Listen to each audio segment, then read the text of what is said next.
Ya Nabi salam alaika, ya Rasul salam alaika, ya Habib salam alaika,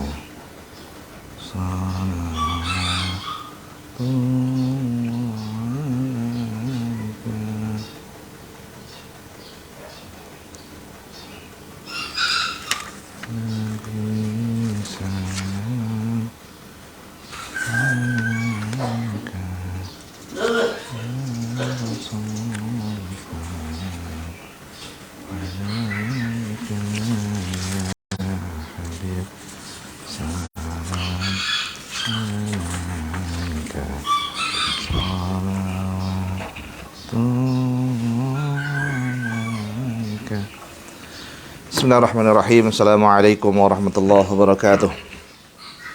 Alhamdulillah, wassalatu wassalamu ala khairi khalqillah, Sayyidina wa maulana Muhammadin ibni Abdillah, wa ala alihi wa sahbihi wa mawalah, amma ba'du.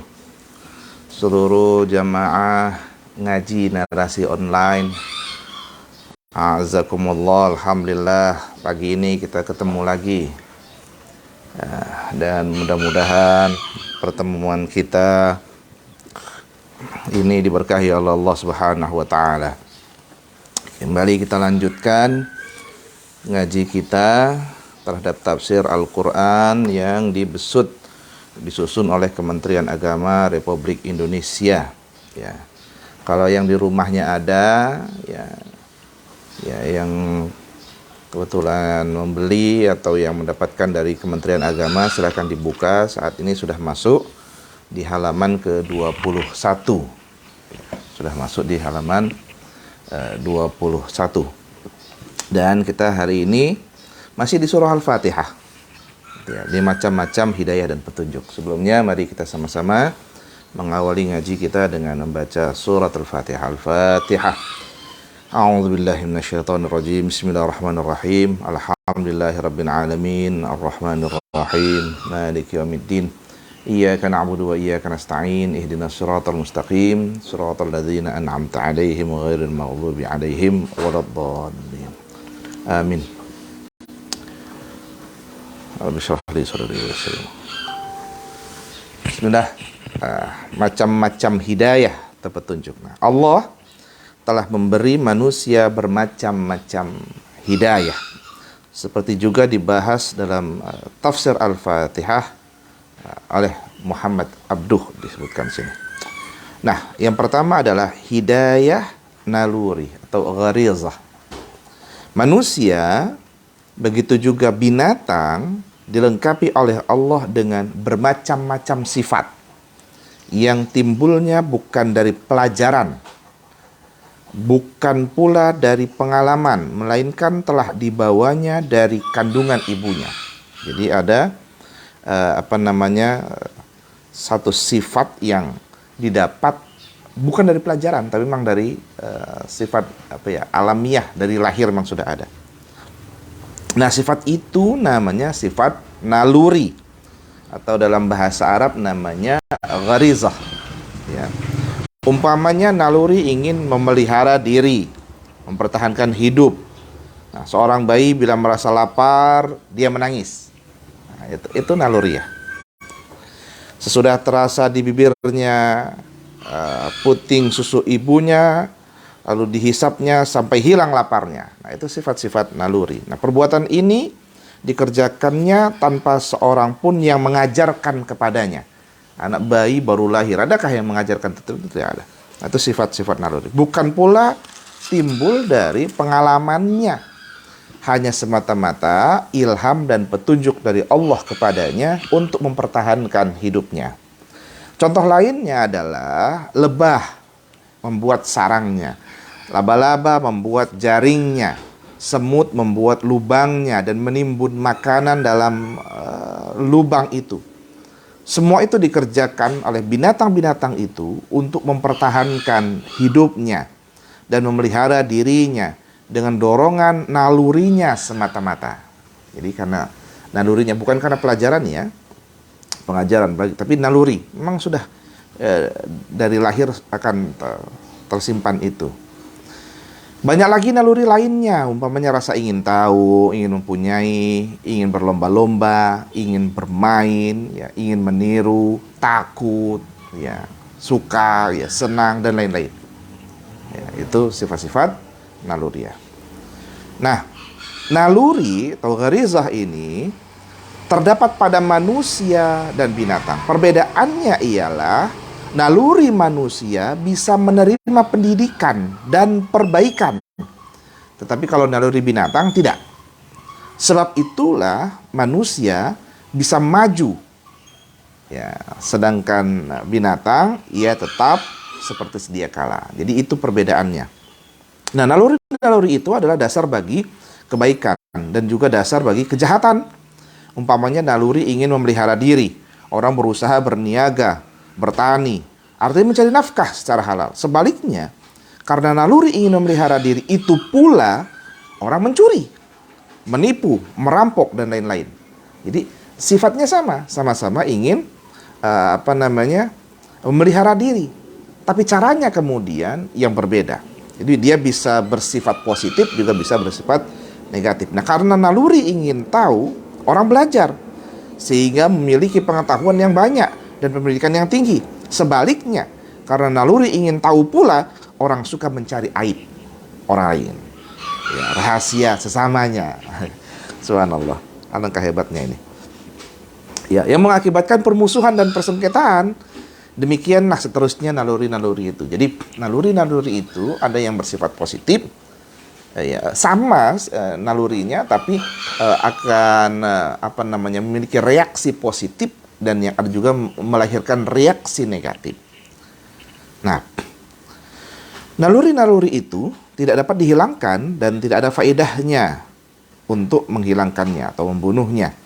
Ada pemikir dan pendidik yang hendak memadamkan naluri karena melihat segi yang tidak baik atau jahat. Nah, sebab itu mereka membuat bermacam-macam peraturan untuk mengikat kemerdekaan anak-anak agar naluri itu jangan tumbuh, atau nama, ya, yang telah tumbuh itu menjadi mati.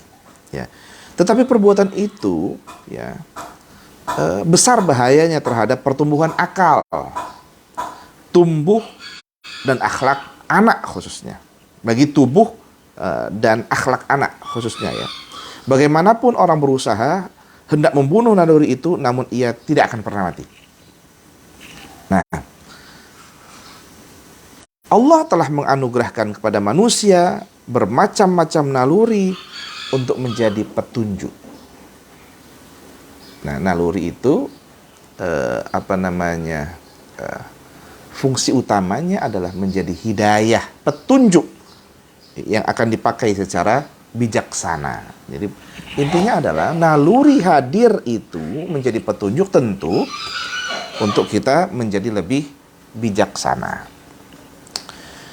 Yang kedua adalah hidayah panca indera. Nah, karena naluri itu sifatnya belum pasti sebagaimana tadi dijelaskan, maka ia belum cukup untuk jadi hidayah bagi kehidupan manusia di dunia dan akhirat. Sebab itu manusia dilengkapi oleh Allah dengan panca indera.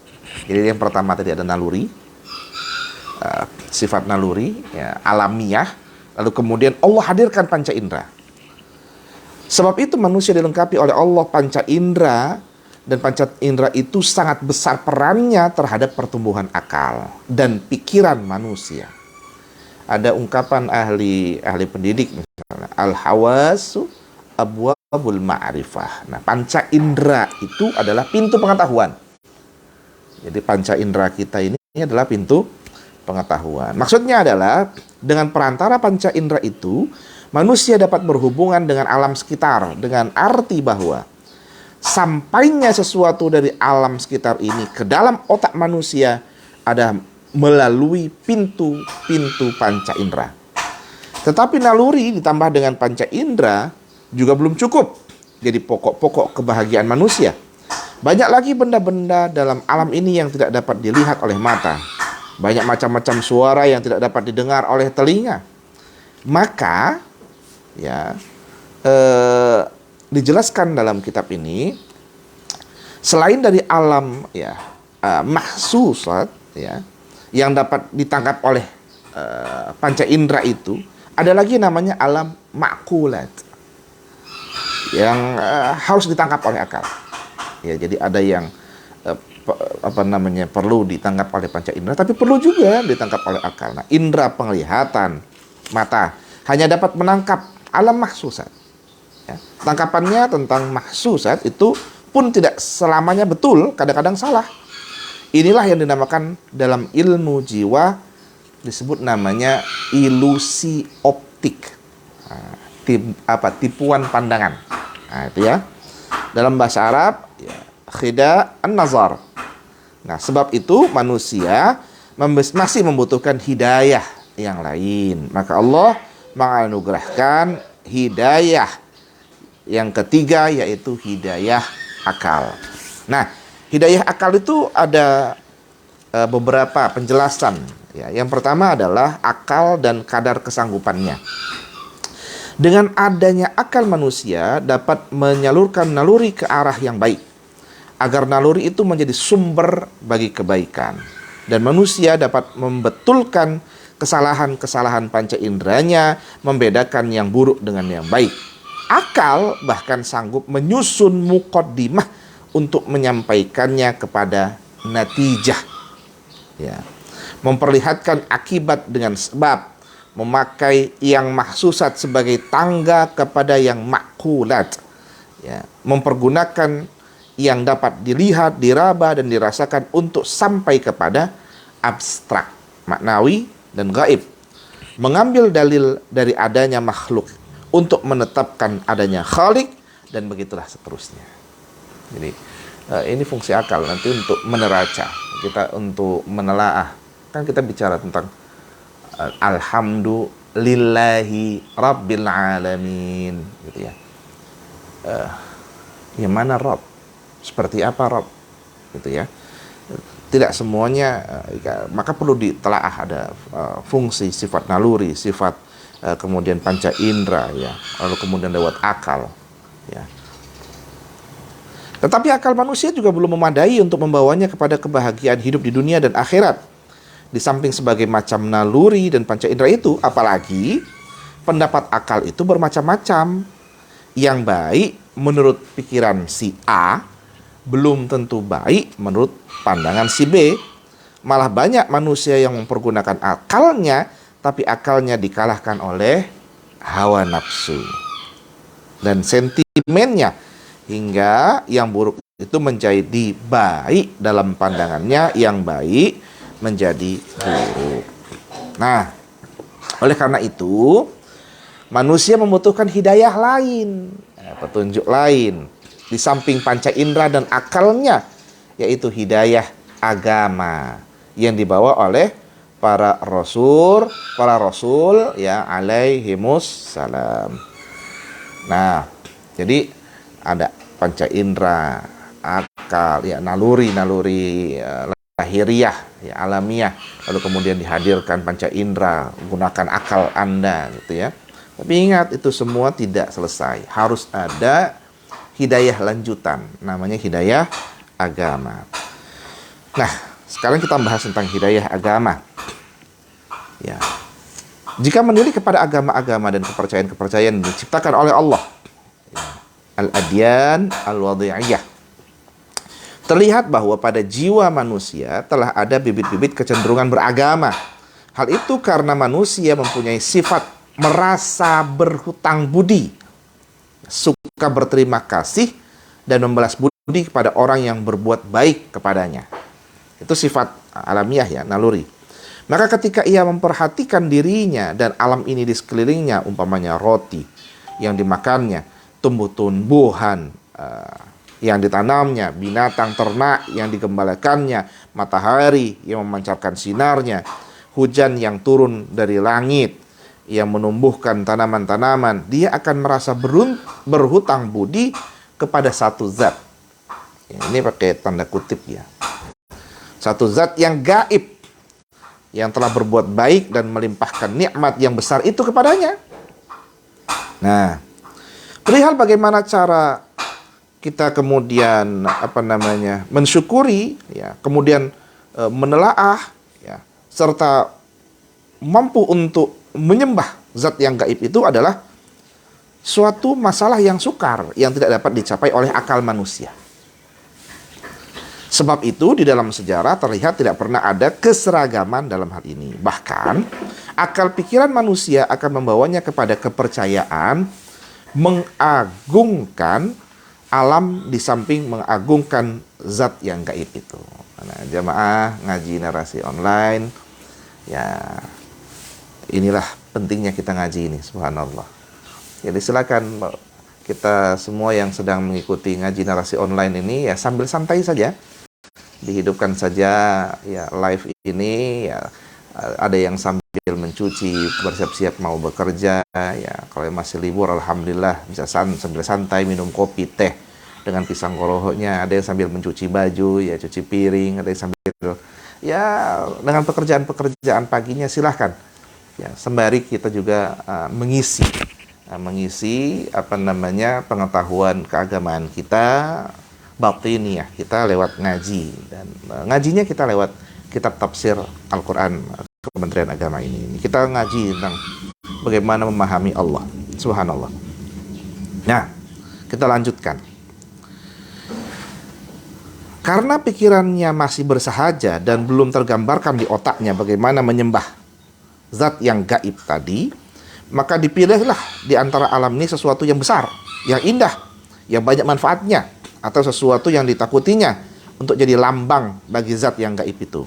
Ketika dia mengagumi matahari, bulan dan bintang, sungai-sungai, binatang dan lain sebagainya, maka disembahnya lah benda-benda itu sebagai lambang menyembah atau zat yang gaib itu, dan diciptakannya cara beribadah menyembah benda-benda itu. Itu ya sejarah awal bagaimana penyembahan disebutkan dalam kitab tafsir ini. Dengan cara itu timbul suatu macam kepercayaan yang dinamakan dengan kepercayaan menyembah kekuatan alam. Ya, seperti yang terdapat di Mesir, Kaldea, Babilonia, Assyria, dan tempat-tempat lain di zaman purbakala. Dengan keterangan ini tampak bahwa manusia menurut fitrahnya cenderung beragama, acap memikirkan dari mana datangnya alam ini dan kemanakah kembalinya, yaitu sifat naluri. Nah, bila manusia mau memikirkan dari mana datangnya alam ini, akan sampai pada keyakinan tentang adanya Tuhan. Bahkan akan sampai pada keyakinan tentang keesaan Tuhan. Nah, karena akidah, keyakinan tentang keesaan Tuhan itu lebih mudah dan lebih cepat dipahami oleh akal manusia. Karena itu dapat ditegaskan bahwa manusia itu menurut nalurinya adalah beragam tauhid. Sejarah telah menerangkan bahwa bangsa Kaldea pada mulanya adalah beragama tauhid. Kemudian mereka menyembah matahari, planet-planet dan bintang-bintang yang mereka simbolkan dengan patung-patung. Nah, sesudah itu Raja Namrud meninggal. Mereka pun mendewakan dan menyembah Namrud itu. Nah, kemudian bangsa Assyria pun pada mulanya beragama tauhid. Kemudian mereka lupa kepada akidah tauhid itu dan mereka mensekutukan Allah dengan binatang-binatang. Dan inilah yang dipusakai oleh orang-orang Babilonia. Nah, maka dengan hal ini dapat ditegaskan bahwa akidah tauhid itu tidak pernah lenyap sama sekali dan tetap ada. Itu hakikatnya. Nah, Tuhan Allah yang Maha Esa adalah pencipta seluruh yang ada di alam ini. Tuhan-Tuhan atau dewa-dewa yang lain itu mereka anggap hanyalah sebagai pembantu dan pelayan atau simbol bagi yang Maha Esa. Ini yang berada pada era itu. Nah, sekarang bagaimana tentang pendapat orang-orang Arab sebelum Islam tentang Kholik? Tadi kita sudah bicara tentang generasi sebelumnya. Sekarang bagaimana dengan bangsa Arab sebelum Islam? Nah, orang-orang Arab sebelum datangnya Islam, kalau itu ditanyakan kepada mereka, siapakah yang menjadikan langit dan bumi? Mereka menjawab, ya Allah. Kalau ditanyakan, adakah Lata dan Uzza itu menjadikan sesuatu yang ada di alam ini? Mereka menjawab ya tidak. Gitu ya. Nah, mereka sembah dewa-dewa itu hanya untuk mengharapkan perantaraan dan syafaat dari mereka terhadap Tuhan yang sebenarnya. Allah berfirman tentang perkataan musyrikin Arab itu adalah ma na'buduhum illa liyuqarribuna ilallahi zulfa. Kami tidaklah menyembah mereka, Lata, Uzza dan sebagainya, melainkan berharap agar mereka mendekatkan kami kepada Allah dengan sedekat-dekatnya. Ini Az-Zumar ayat 3. Nah, sekarang bagaimana kepercayaan tentang akhirat? Nah, bisa dicapai oleh akal atau tidak? Nah, manakala manusia memikirkan manakah kembalinya alam ini, maka sampailah dia pada keyakinan bahwa di balik hidup di dunia yang fana ini akan ada lagi hidup di hari kemudian yang kekal dan abadi. Tetapi dapatkah manusia dengan akalnya, dengan pikirannya semata-mata mengetahui apakah yang perlu dikerjakan atau dijauhinya sebagai persiapan untuk kebahagiaan di hari kemudian itu? Jawabnya tentu saja tidak. Sejarah pun telah membuktikan hal itu. Dengan demikian, dapatlah disimpulkan bahwa manusia telah diberi akal oleh Allah untuk menjadi hidayah baginya, di samping naluri dan panca indera. Tetapi hidayah akal itu belum mencukupi untuk kebahagiaan hidupnya di dunia dan di akhirat. Nah, dengan mempergunakan akal, manusia juga dapat sampai kepada kesimpulan tentang adanya akhirat. Tetapi hidayah akal itu belum mencukupi untuk kebahagiaan hidupnya di dunia dan akhirat. Maka untuk menyampaikan manusia kepada akidah tauhid yang murni, yang tidak dicampuri sedikit pun oleh kepercayaan menyembah dan membesarkan selain Allah, untuk membentangkan jalan yang benar yang akan ditempuhnya dalam perjalanan mencari kebahagiaan hidup di dunia dan akhirat, dan untuk jadi pedoman dalam hidupnya di dunia ini, dia membutuhkan hidayah yang lain di samping hidayah yang telah disebutkan itu. Maka Allah mendatangkan hidayah keempat, yaitu agama yang dibawa oleh para rasul alaihi mussalatu wassalam. Nah, hidayah agama. Ya. Nah, ketika bahas tentang hidayah agama, yang pertama perlu dijelaskan ini adalah tentang pokok-pokok agama ketuhanan. Nah, Allah mengutus rasul, rasul-rasul untuk membawa agama yang akan menunjukkan kepada manusia jalan yang harus mereka tempuh untuk kebahagiaan mereka di akhirat. Jadi prinsipnya para rasul itu adalah menjelaskan kesenangan, kebahagiaan ukhrawi. Ya.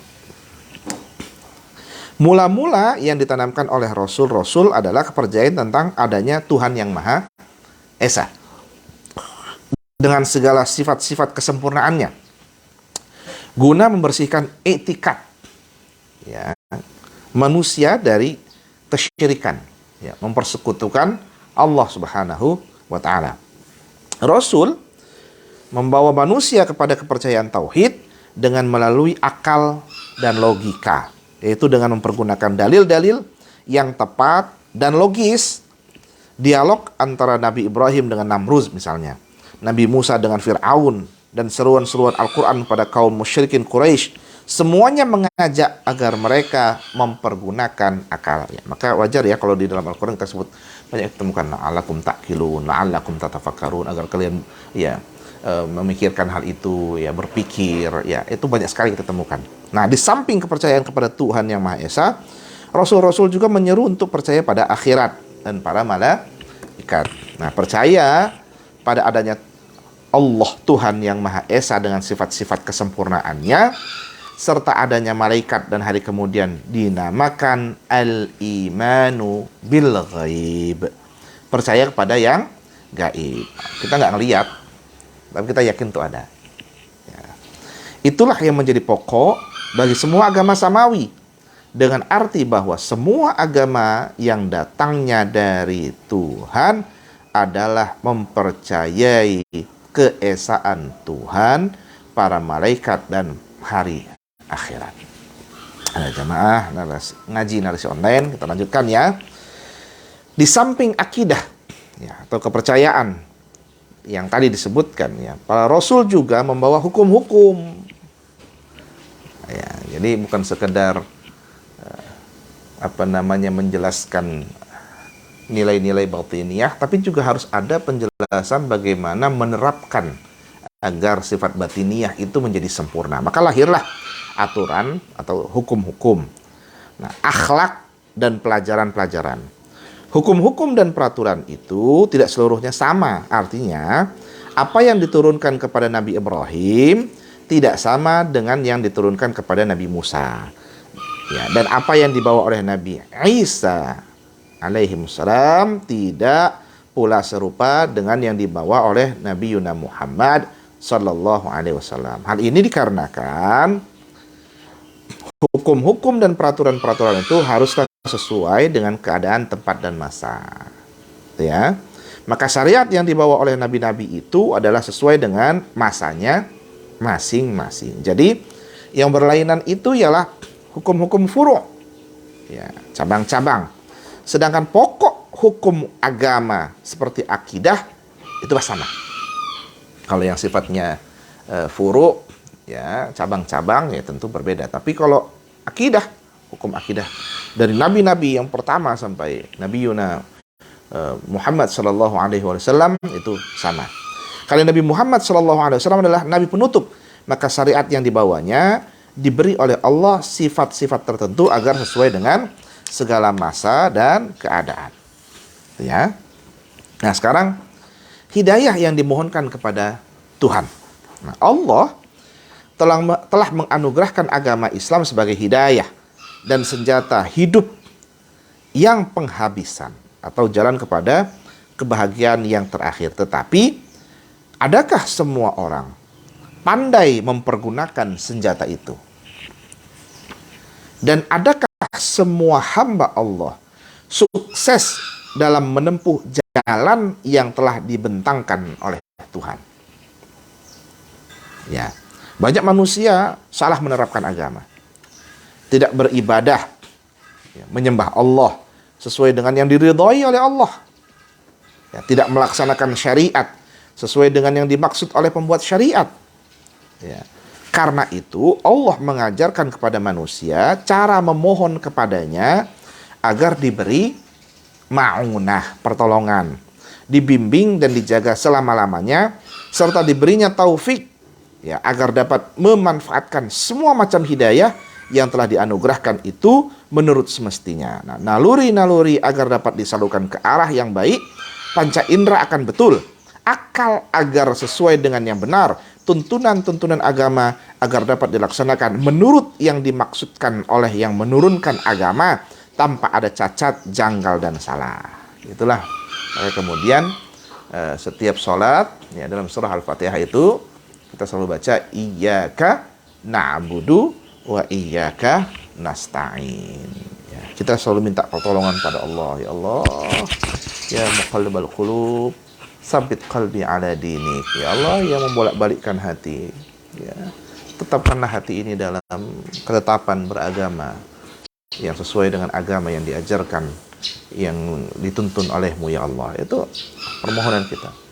Prinsip dari iyyaka na'budu wa iyyaka nasta'in. Nasta'in kita meminta kepada Allah Subhanahu wa taala. Tegasnya, manusia yang telah diberi Allah bermacam-macam hidayah, yang disebutkan atas tadi, ya, ada naluri, panca indera, akal, agama, belumlah cukup, tetapi dia masih membutuhkan ma'unah dan bimbingan dari Allah, yaitu apa? Taufiknya. Ya, yang dimaksud taufik itu adalah karunia Allah kepada hambanya, sehingga dengan karunia itu dia mampu menaati perintah Allah dan mampu mencapai kebahagiaan dunia dan akhirat. Maka ma'unah dan bimbingan itu yang kita mohonkan kepada Allah saja ketika kita ajukan, kita hadapkan permohonan itu kepada Allah Subhanahu wa ta'ala. Nah, dengan perkataan lain, Allah telah memberi manusia hidayah tersebut seakan-akan Allah telah membentangkan jalan raya yang akan menyampaikan manusia kepada kebahagiaan hidup di dunia dan akhirat. Kemudian yang dimohonkan kepadanya, kepada Allah Subhanahu wa ta'ala, ialah agar membimbing kita semua ini dalam melalui jalan yang telah terbentang itu. Jalan luas kan, namanya jalan itu ya. Ketemu yang bagus, ketemu yang jelek, ya, macam-macam. Namanya jalan luas sekali ini. Ya, akal kita pengen selamat, ya, naluri kita pengen selamat, akal kita berpikir, kalau gitu kita harus membunuh orang. Oh, berarti negatif, jelek. Itu muncul. Ya, bahasa saya pasar raya. Besar sekali. Nah, dengan adanya memohon kepada Allah, iyyaka na'budu wa iyyaka nasta'in, minta pertolongan kepada Allah, sesungguhnya kita meminta agar kita senantiasa dalam bimbingannya, dalam dalam menjalani kehidupan di jalan yang begitu terbentang ini. Dengan ringkasnya hidayah dalam ayat ihdinas siratal mustaqim nanti selanjutnya berarti taufik, bimbingan. Ketika kita minta iyyaka na'budu wa iyyaka nasta'in, maka apa caranya kita meminta itu? Nasta'innya apa? Ihdinas siratal mustaqim. Ya. Berarti taufik, bimbingan, dan taufik itulah yang dimohonkan di sini kepada Allah. Taufik itu dimohonkan kepada Allah sesudah kita berusaha dengan sepenuh tenaga. Ya, pikiran dan ikhtiar, karena berusaha dengan sepenuh tenaga adalah kewajiban kita. Tetapi keberhasilan suatu usaha adalah termasuk kekuasaan Allah Subhanahu wa ta'ala. Dengan ini terlihat pertalian ayat ini dengan ayat yang sebelumnya. Pada ayat yang sebelumnya Allah mengajari hambanya agar menyembah dan memohon kepadanya, iyyaka na'budu wa iyyaka nasta'in. Maka sedangkan pada ayat selanjutnya Allah menerangkan yang akan dimohonkan dan bagaimana memohonkannya. Ihdinas siratal mustaqim. Maka tidak ada pertentangan antara kedua firman Allah tersebut dan firman Allah yang ditujukan kepada Nabi, wa innaka latahdi ila siratim mustaqim. Dan sesungguhnya dan sungguh ya, engkau benar-benar membimbing manusia kepada jalan yang lurus. Ya, lurus ya. Asy-Syura ayat 52, mohon maaf. Innaka latahdi man ahbabta walakinnallaha yahdi man yasha wa huwa a'lamu bil muhtadin. Sungguh engkau, yakni Nabi Muhammad SAW, tidak dapat memberi petunjuk kepada orang yang engkau kasihi, tetapi Allah memberi petunjuk kepada orang yang Allah sendiri kehendaki. Dan Allah lebih mengetahui orang yang mau menerima petunjuk tersebut. Ini dalam surat Al-Qasas ayat 56.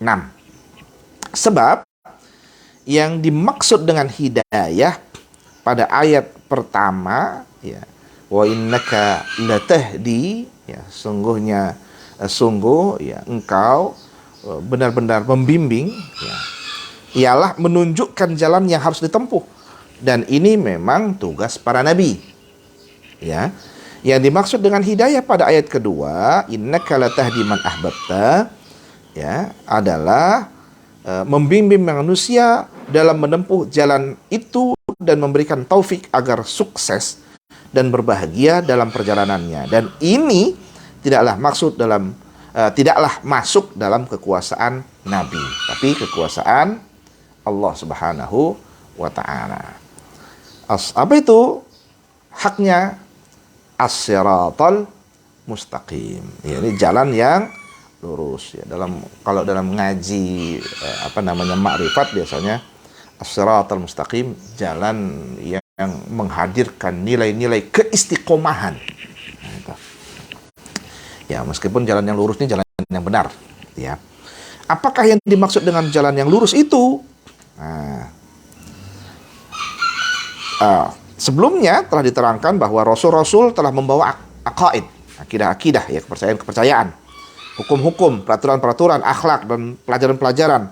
Pendeknya para Rasul telah membawa segala sesuatu yang perlu untuk kebahagiaan hidup manusia di dunia dan di akhirat. Maka aqaid, ya, hukum-hukum, peraturan, akhlak, dan pelajaran-pelajaran itulah yang dimaksud dengan jalan yang lurus. Ihdinas siratal mustaqim, tunjukilah kami jalan yang lurus.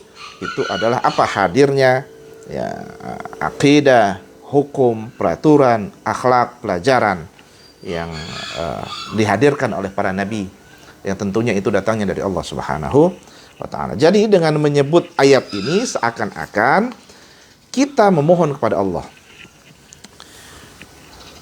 bimbing dan berilah kami taufik ya Allah dalam melaksanakan ajaran-ajaran agama kami. Betulkanlah kepercayaan kami ya Allah. Bimbing dan berilah kami taufik dalam melaksanakan kepercayaan kami ya Allah.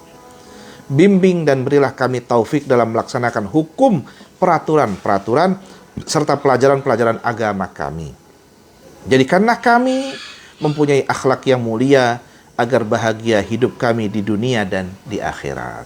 Subhanallah. Jadi ketika kita membaca Ihdinas siratal mustaqim, ya Allah, benarkanlah akidah kami ya Allah, bawalah kami pada jalan yang benar ya Allah, bimbing kami dengan hadirnya hukum-hukum itu pada kami ya Allah, kuatkan kami menjalani hukum itu ya Allah, sempurnakanlah akhlak kami menjadi akhlak yang mulia, bahagiakanlah hidup kami di dunia dan akhirat. Jadi arahnya ke sana.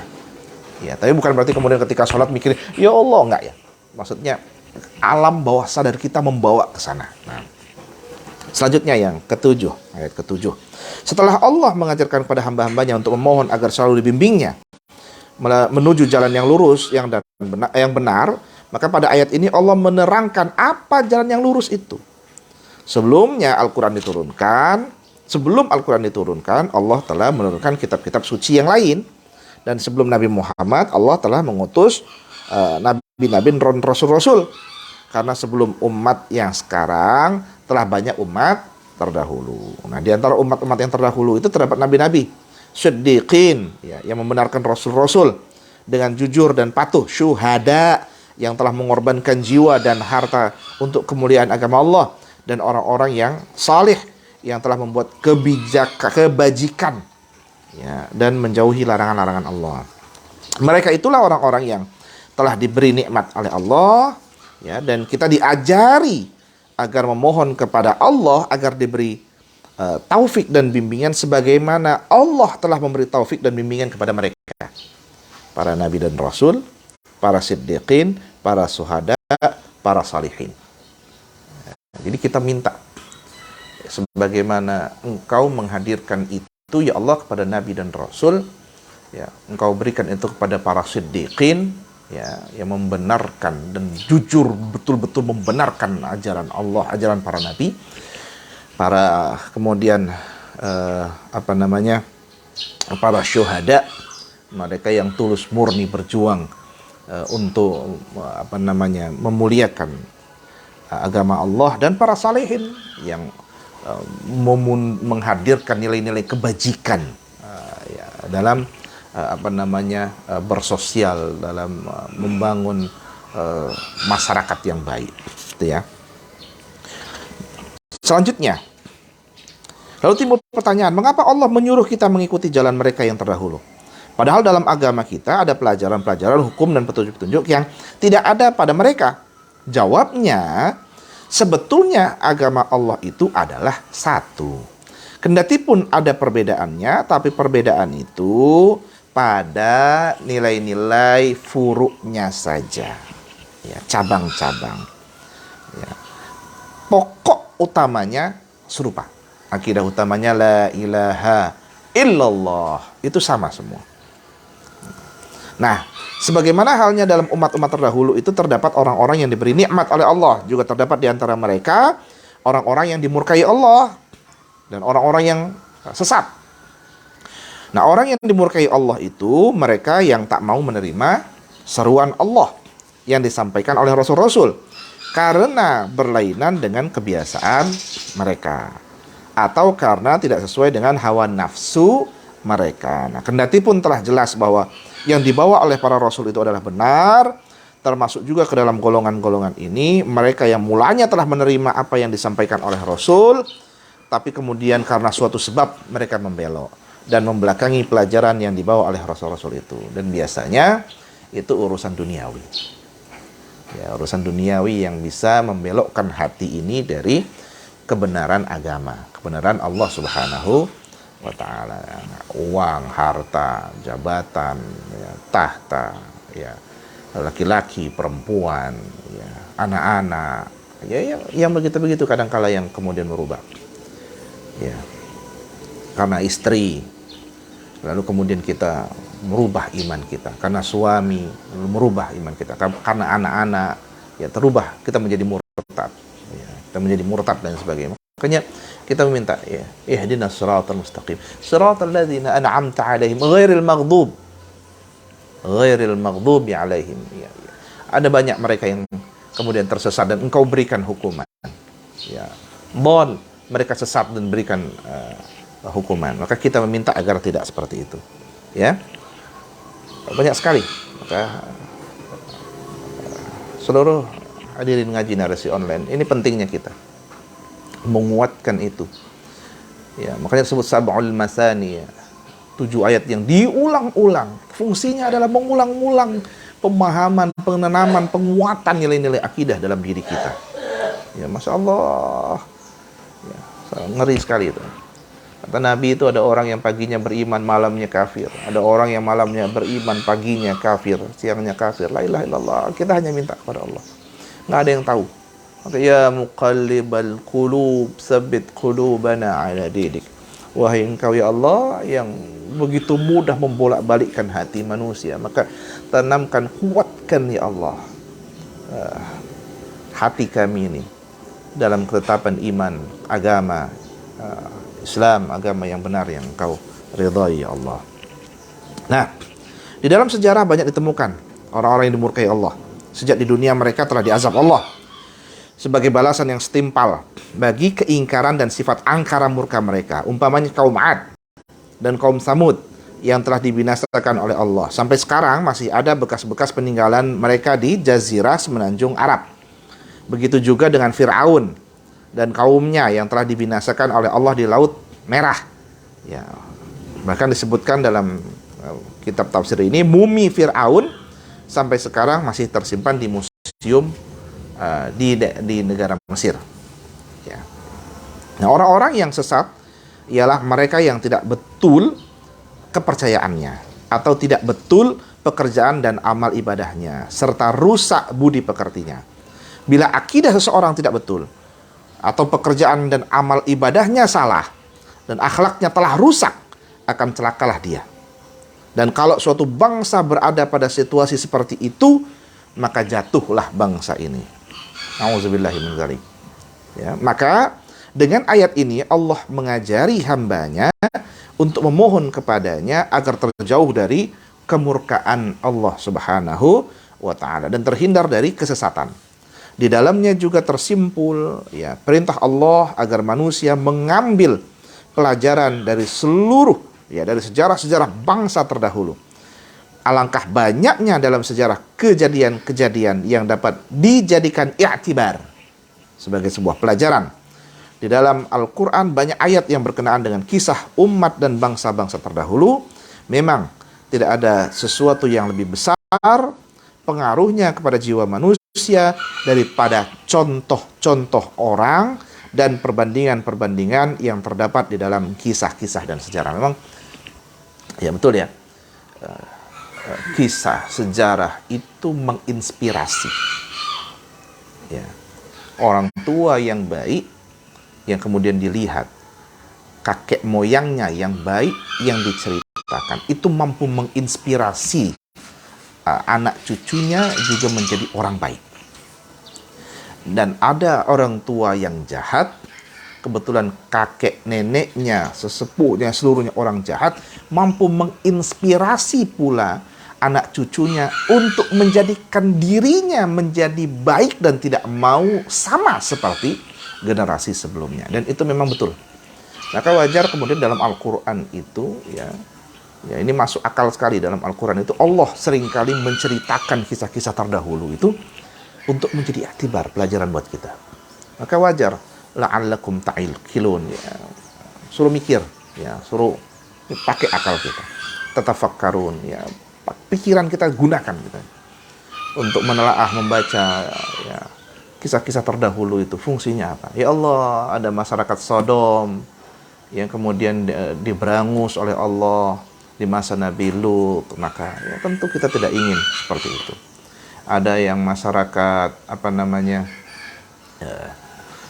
suka sekali merusak, ya, Nabi Shu'aib, ya, masyarakat Nabi Shu'aib, ya, dan lain sebagainya, banyak sekali, ya, Nabi Nuh, ya, orangnya resehan, masyarakatnya itu reseh sekali. Apa yang dilakukan oleh Nuh itu kayaknya gimana gitu, sampai Nabi Nuh akhirnya membuat bahtera besar, ya, begitulah. Masya Allah, itu semua fungsinya adalah agar kita mengambil iktibar, pelajaran. Nah, kesimpulannya, alhamdulillah ini sudah terakhir, kita ngaji surah Al-Fatihah.